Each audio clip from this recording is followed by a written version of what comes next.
இந்த மாதிரி நிறைய டைப் ஆஃப் பிளெண்டர்ஸ் இருக்கு.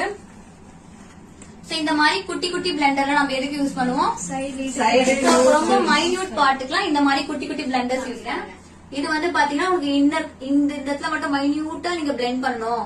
இப்ப இங்க கொண்டு போய் நம்ம பெரிய பிரஷ் வச்சு பிளெண்ட் பண்றோம் அப்படின்னா மேபி அந்த கலர்ஸ் வந்து கொலாப்ஸ் ஆகிறதுக்கும் பெருசா ஸ்மட்ஜ் ஆகும். ஆங்குலரா கொண்டு போயிட்டு ஜஸ்ட் இங்க லைட்டா நம்ம இப்படி பண்ணோம் அப்படின்னா அந்த பிளாக் மட்டும் கொட்டிடும்.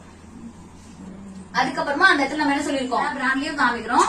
சோ இந்த எல்லா பிராண்ட்லயுமே உங்களுக்கு நீங்க எப்படி வந்து கரெக்டா பாத்து சூஸ் கேவலமா இருக்கும், போட்டா கிராக்கா விழுந்துரும், நல்லாவே இருக்காது அப்படின்ற ப்ராடக்ட் தான் என்னது. பார்க்கவே நல்லா லிப் வந்துட்டு கொஞ்சம் கிளாஸியாவும் அழகா அந்த கிராக் வந்து கொஞ்சம் கூட விழாது, பார்க்கவே நல்லா நேச்சுரலா இருக்கும் லிப்.